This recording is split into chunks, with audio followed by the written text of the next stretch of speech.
Ce livre fait partie des plus beaux que j'ai jamais lus de ma vie. Intelligent, captivant, en plus il y a même une histoire d'amour. 1984 de George Orwell. George Orwell, publié en 1949. 1984 est communément considéré comme une référence du roman d'anticipation, de la dystopie, voire de la science-fiction en général. La principale figure du roman, Big Brother, est devenue une figure métaphorique du régime policier et totalitaire, de la société de la surveillance ainsi que de la réduction des libertés. Il décrit une Grande-Bretagne 30 ans après une guerre nucléaire entre l'Est et l'Ouest censée avoir eu lieu dans les années 1950 et où s'est instauré un régime de type totalitaire fortement inspiré à la fois du stalinisme et de certains éléments du nazisme. La liberté d'expression n'existe plus.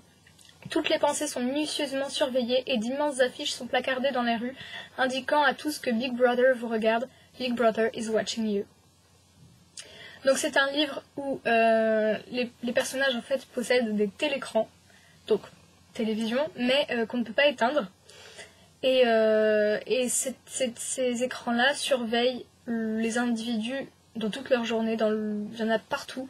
Il faut vraiment qu'il fasse nuit pour qu'on ne voit pas, et encore on entend, pour qu'on les voit pas, pour qu'on ne voit plus les gens, et encore on entend toujours les sons, donc c'est vraiment une dystopie à fond, c'est-à-dire le contraire d'une utopie, hein, si jamais vous ne le savez pas. Et en fait, vous allez le voir aux pages cornées, il y a quelques points que j'ai remarqués dans ce livre, dont je voulais vous parler. De la double pensée. Connaître et ne pas connaître. En pleine conscience et avec une absolue bonne foi, émettre des mensonges soigneusement agencés. Retenir simultanément deux opinions qui s'annulent alors qu'on les sait contradictoires et croire à toutes deux. Employer la logique contre la logique. Répudier la morale alors qu'on se réclame d'elle.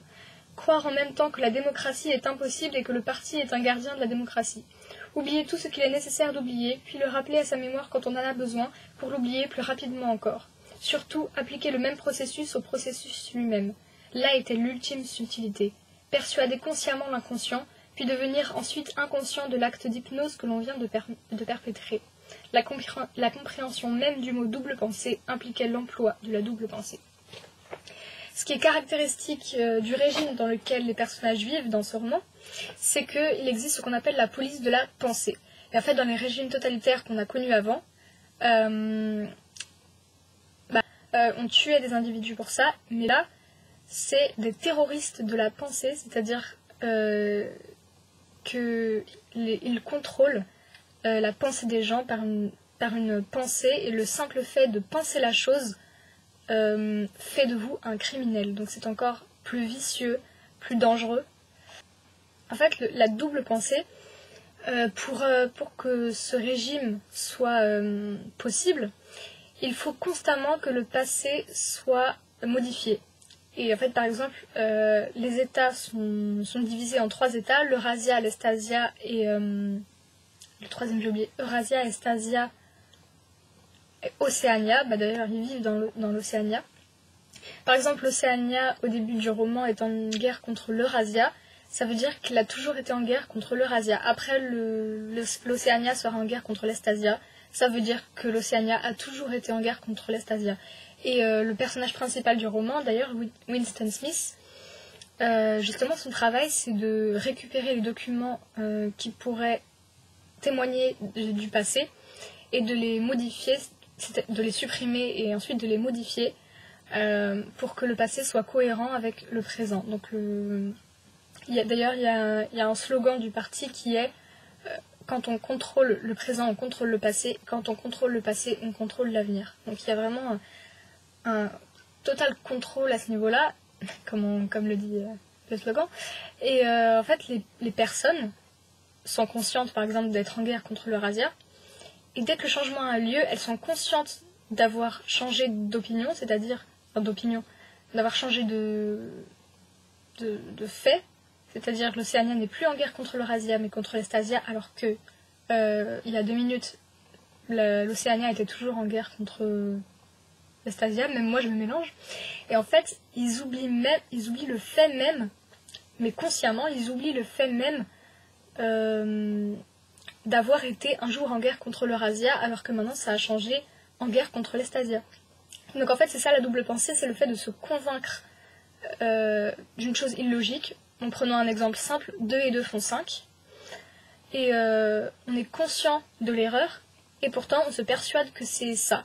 c'est là qu'on voit que la bêtise en fait peut vraiment faire des ravages, parce que la bêtise en fait, même dans la bêtise il y a de l'intelligence, il faut vraiment un athlétisme de l'esprit pour pouvoir se persuader, pour pouvoir utiliser, comme ils disent dans le livre, pour persuader inconsciemment le conscient, ou pour persuader consciemment, non, pour persuader inconsciemment le conscient, pour faire des ravages, parce que c'est à cause de ça, c'est à cause des faux raisonnements qu'on tombe dans des sortes de terrorisme comme ça. D'ailleurs, on voit bien que ça ressemble à toutes sortes de terrorisme quand ils disent employer la logique contre la logique, répudier la morale alors qu'on se réclame d'elle.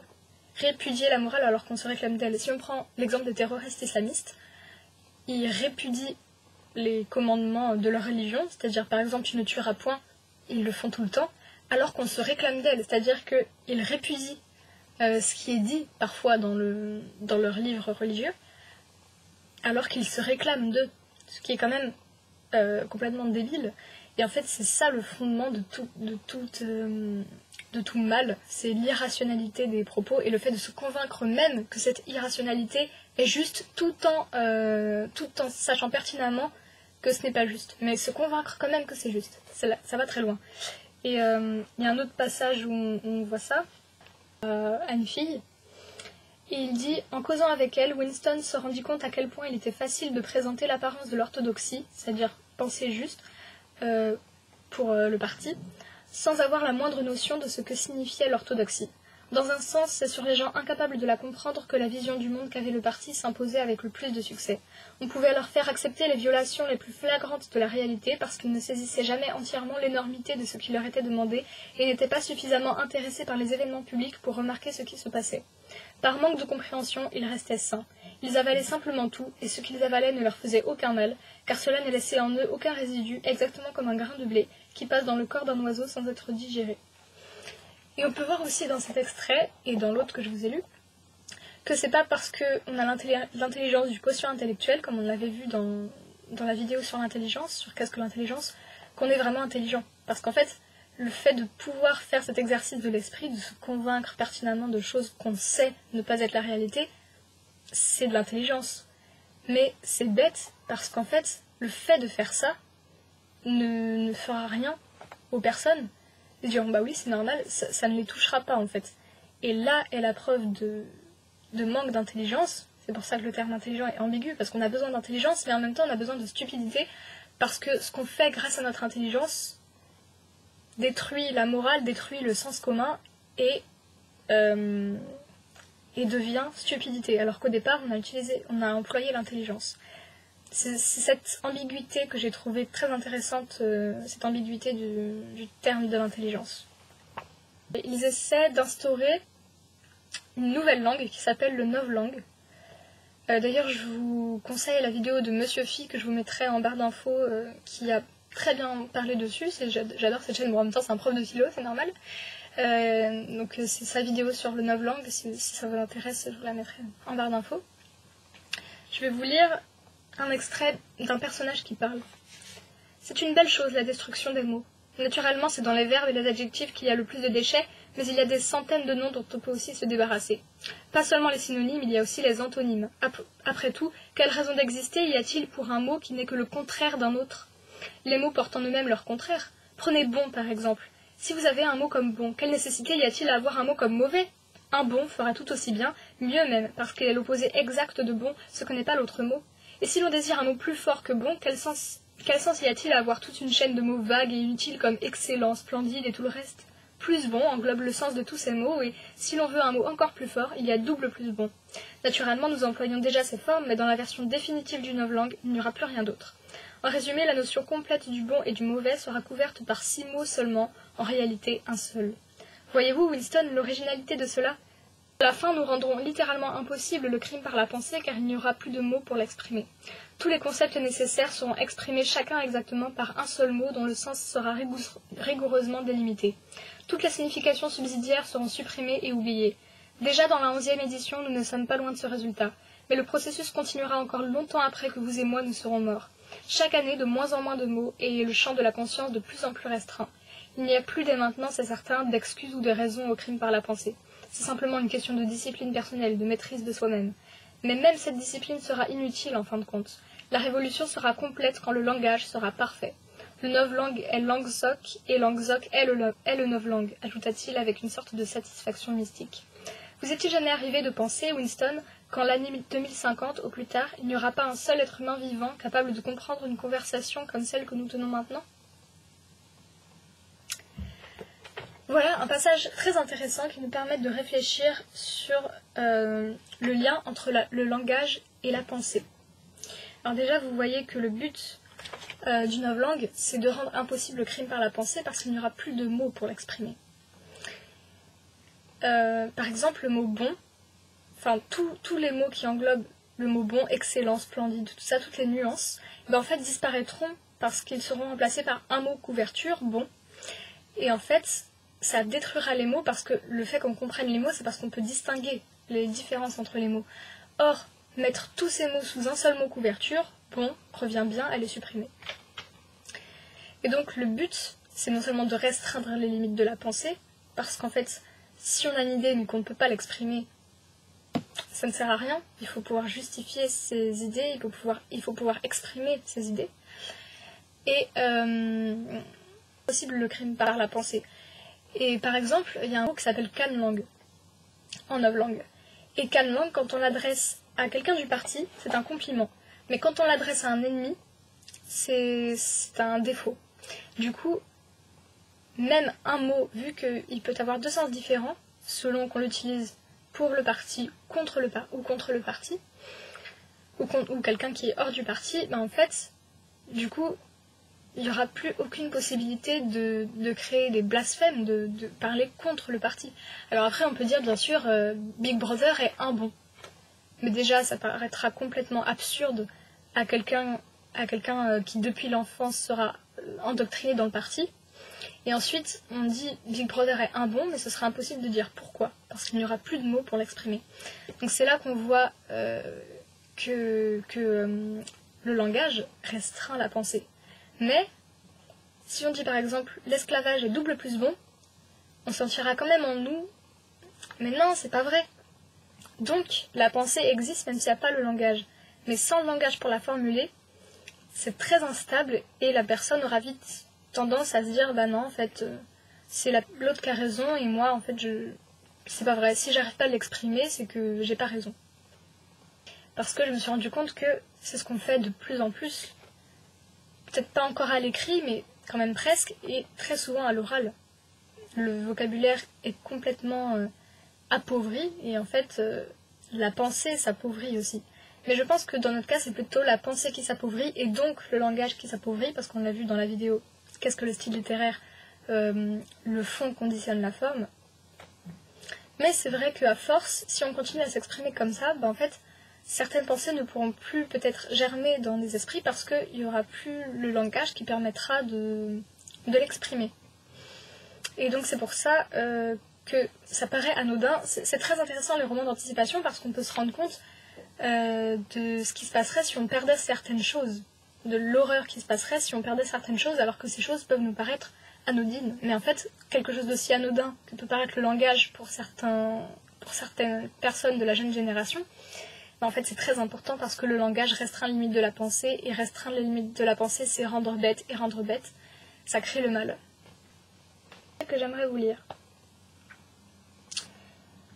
Ce n'était pas seulement parce que l'instinct sexuel se créait un monde à lui hors du contrôle du parti qu'il devait, si possible, être détruit. Ce qui était plus important, c'est que la privation sexuelle entraînait l'hystérie, laquelle était désirable car on pouvait la transformer en fièvre guerrière et en dévotion pour la dirigeant. Julien expliquait ainsi sa pensée. Quand on fait l'amour, on brûle son énergie. Après, on se sent heureux et on se moque du reste. Ils ne peuvent admettre que l'on soit ainsi. Ils veulent que l'énergie éclate continuellement. Toutes ces marches et contre-marches, ces acclamations, ces drapeaux flottants sont simplement de l'instinct sexuel aigri. Si l'on était heureux intérieurement, pourquoi s'exciterait-on sur Big Brother, les plans de 3 ans, les 2 minutes de haine et tout le reste de leur foutu baliverne ? Il pensa que c'était tout à fait exact. Il y avait un lien direct entre la chasteté et l'orthodoxie politique. Sinon, comment aurait-on pu maintenir au degré voulu chez les membres du parti la haine et la crédulité folle dont le parti avait besoin si l'on emmagasinait quelques puissants instincts et ne l'employait comme force motrice ? L'impulsion sexuelle était dangereuse pour le parti et le parti l'avait détournée à son profit. Il avait joué le même jeu avec l'instinct paternel. Bon, après, on parle d'autre chose. Et là, en fait, ce passage m'a beaucoup fait penser à ce dont parle Schmitt dans La part de l'autre, qui est un livre que j'ai adoré, dont je vous parlerai sûrement. En fait, à la fin, Schmitt a fait un journal en même temps d'écrire ce roman qui est paru en 2001. Et il dit un texte sur la sublimation de sa vie sexuelle ratée dans sa vie d'orateur, en parlant d'Hitler. En fait, Schmitt explique, comme dans ce livre-là, que chez Hitler, l'instinct sexuel est retourné dans sa vie d'orateur, c'est-à-dire pour galvaniser les foules, pour endoctriner, pour séduire les gens à ses idées à lui. Et en fait, cet instinct sexuel, sa vie sexuelle ratée, a servi à la haine qu'il éprouve et à la joie qu'il éprouve dans le combat. En fait, sa vie sexuelle ratée s'est retournée dans un instinct guerrier. Et là, j'ai trouvé que ça ressemblait beaucoup à ça et que c'était très juste. Effectivement, que en fait, pour créer autant de mal, il fallait bien détourner un instinct. Et en fait, dans ce régime totalitaire, le parti essaye d'enlever tout plaisir à l'acte sexuel. Et en fait, l'acte sexuel ne sera là que pour donner naissance à des enfants. Et encore, après, ils ne pourront se procréer que par insémination artificielle. Et en fait, non seulement il ne faut pas que la sexualité existe, parce que sinon ce serait un monde à part qui serait hors du parti, mais en plus il ne faut pas non plus parce que les gens seraient comblés, les gens seraient heureux, et ce ne serait pas possible de retourner, ce ne serait pas possible que les gens soient avec autant de ferveur pour le parti, dans le parti. Il n'y aurait pas cette bêtise déjà de succomber au parti. Donc voilà. Et le dernier passage dont je voulais vous parler. Il aurait aimé continuer à parler de sa mère. D'après ce qu'il pouvait s'en rappeler, il ne pensait pas qu'elle eût été une femme extraordinaire, encore moins une femme intelligente. Elle possédait cependant une sorte de noblesse, de pureté, simplement parce que les règles auxquelles elle obéissait lui étaient personnelles. Ses sentiments lui étaient propres et ne pouvaient être changés de l'extérieur. Elle n'aurait pas pensé qu'une action inefficace est par là dépourvue de signification. Quand on aimait, et quand on n'avait rien d'autre à donner, on donnait son amour. Quand le dernier morceau de chocolat avait été enlevé, la mère avait serré l'enfant dans ses bras. C'était un geste inutile qui ne changeait rien, qui ne produisait pas plus de chocolat, qui n'empêchait pas la mort de l'enfant ou la sienne, mais il lui semblait naturel de le faire. La femme réfugiée du bateau avait aussi couvert le petit garçon de son bras, qui n'était pas plus efficace contre les balles qu'une feuille de papier. Les gens de 2 générations auparavant n'essayaient pas de changer l'histoire. Ils étaient dirigés par leur fidélité à des règles personnelles qui ne mettaient pas en question.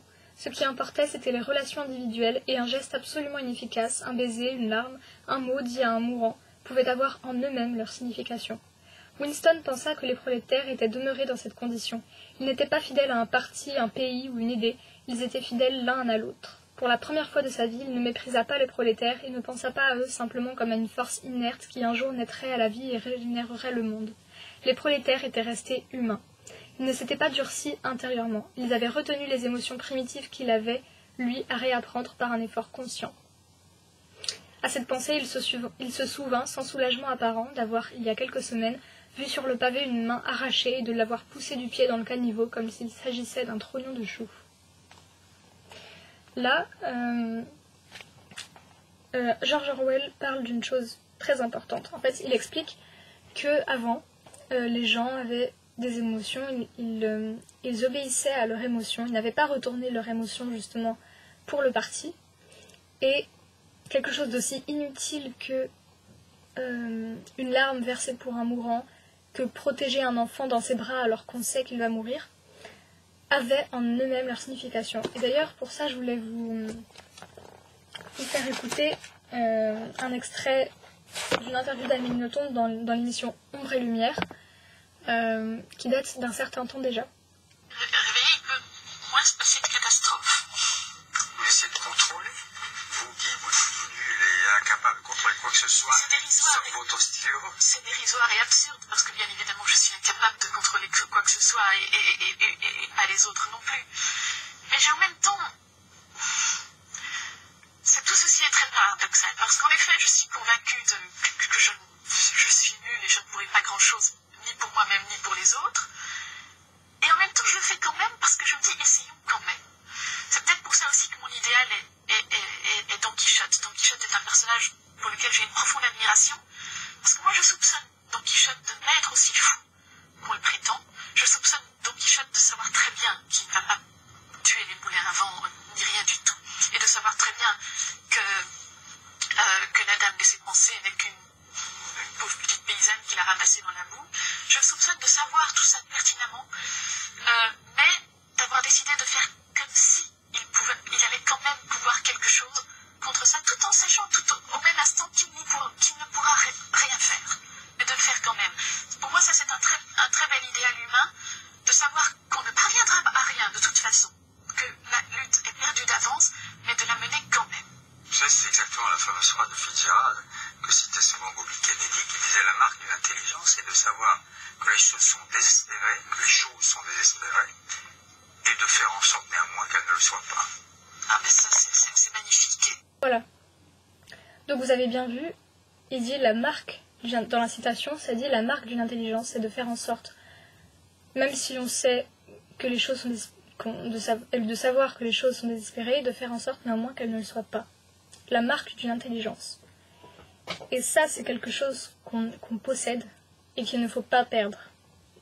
Ça paraît très anodin, le fait d'avoir des instincts comme ça, pleurer pour un mourant, protéger un enfant pour qu'il ne meure pas, des choses, mais qui ne servent à rien, au fond.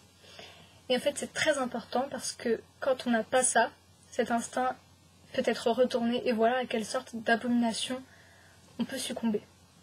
C'est pour ça aussi que les émotions sont infiniment importantes, et c'est pour ça aussi que le fait de se battre pour ce qu'on croit juste, même si ça sert à rien, et ben c'est pas du tout anodin, et ça n'a pas du tout... Parce qu'on sait que ça ne va pas servir à grand chose, ça ne veut pas dire que ça n'a pas de signification, parce que la signification est là en elle-même. C'est comme pour ce qui est de la morale, par exemple. Ce n'est pas conditionnel en elle-même. L'action ou la pensée est forte et est importante. Parce que si on ne raisonne pas comme ça, si on ne pense pas comme ça, si on n'éprouve pas des instincts, des sentiments, des émotions comme ça, eh bien on peut très vite arriver à la sorte de totalitarisme que George Orwell décrit dans 1984. Voilà pour ce livre, je vous conseille de le lire, c'est juste magnifique, il y a une histoire d'amour, c'est intéressant, ça fait réfléchir, l'écriture est magnifique. Voilà. Et il ne vous reste plus qu'à le lire si vous ne l'avez pas fait. Sur ce, à bientôt. Bisous.